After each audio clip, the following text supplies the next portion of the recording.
ప్రజల పవన్ కళ్యాణ్ గారికి Andhra Pradesh forest department out sourcing employees welfare association తరఫున శిరస్సు నుంచి పాదాబంధనం చేస్తున్నాము. అయ్యా, మీరు వచ్చిన కొత్తలో గత ప్రభుత్వంలో ప్రతి 5 నెలలకి 6 నెలలకి జీతాలు తీసుకునే వాళ్ళు. ఆ విషయాన్ని మీ దగ్గర తీసుకురాగానే వెంటనే స్పందించి మాకు ప్రతి నెల కూడా జీతం వచ్చేలా చేసి మమ్మల్ని ఆదుకున్నారు. ఎప్పుడు మేము రుణపడి ఉంటాం మీకు. అయితే మా యొక్క సమస్యలు చాలా సమస్యలు ఉన్నాయి. అవి 1, 2 ఆ సమస్యలు ఏవి కూడా మీ దగ్గర రాలేదు. ఆ రాలేకపోవడం వల్ల ఇప్పటికీ మాకు సాల్వ్ అవ్వట్లేదు. అందువల్లనే ఆ విషయాలు తెలియజేయడం కోసం మాత్రమే ఇక్కడ రావడం జరిగింది. మాకు మీరు దేవుడితో సమానం. ఎందుకంటే ఎక్కడ ఏ సమస్య జరిగినా సరే వెంటనే స్పందించి మీరు దేవుళ్ళ ఆ సమస్యను పరిష్కరిస్తున్నారు. మా సమస్యలు కూడా మీరు అదే విధంగా పరిష్కరిస్తారని మేము ముందుకు వచ్చాము. మేము 1993 సంవత్సరం తర్వాత 1994 ఫారెస్ట్ డిపార్ట్మెంట్ లో జాయిన్ అయిన ఇప్పటి వరకు కూడా ఎవరికి కూడా ఇటువంటి రెగ్యులేషన్స్ కానీ టైం స్కేల్ కానీ సదుపాయం ప్రభుత్వం కలిగించలేదు. ఇప్పుడు డిపార్ట్మెంట్ లో పనిచేస్తున్న వారు దగ్గర దగ్గర 30 సంవత్సరాలు, 32 సంవత్సరాలు, 20 సంవత్సరాలు సర్వీస్ ఉన్న వాళ్ళు ఉన్నారు. 50 సంవత్సరాలు దాటి 58 సంవత్సరాల్లో కూడా మేము మా డిపార్ట్మెంట్ సేవలు అందిస్తున్నాం. కానీ మాకు ఎటువంటి న్యాయం జరగలేదు.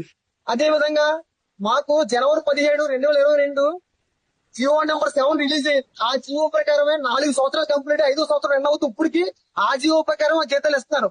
5 సంవత్సరాలు కంటిన్యూ ఇదే జీతం ఇస్తున్నారు. చాలా ఇబ్బందులు పడుతున్నాము. మొన్న రీసెంట్ గా 2025 7వ నెల 27వ తారీఖు జియో నెంబర్ 124 రిలీజ్ అయింది. అది మున్సిపాలిటీ వర్కర్స్ కు మాత్రమే జీతాలు మంజూరు చేశారు. మాకు ఆ జియో వద్దించలేదు, మాకు జియో ఇవ్వలేదు. ఆ జియో మాకు వర్తించేలాగా మా సర్వీస్ ఉన్న వాళ్ళందరినీ కూడా మాకు రెగ్యులేషన్ చేసి మేము చేస్తున్న సర్వీస్ కి గుర్తించి అందరినీ కూడా ఆదుకొస్తూ కోరుతాం.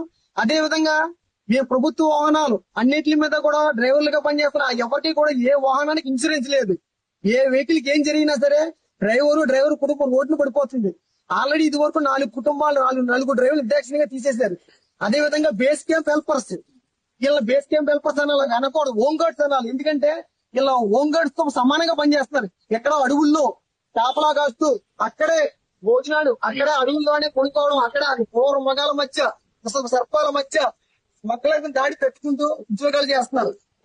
ఈ విధంగా ముందుకు వెళ్తున్న మాకు దయచేసి మీరు మీ యొక్క సహాయాన్ని అందించి మా ఉద్యోగాలను గుర్తించి మీరు ఎక్కడున్నా సరే దేవుడిలా మమ్మల్ని ఆదుకుని ఈ ఫారెస్ట్ డిపార్ట్మెంట్ లో ఇంతమంది ఉన్నారని మీరు మీ బిడ్డల్లా భావించి ఒకవేళ మేము చేస్తున్న మీకు ఇబ్బంది అయితే మమ్మల్ని శిక్షించండి లేదా మమ్మల్ని గుర్తించండి.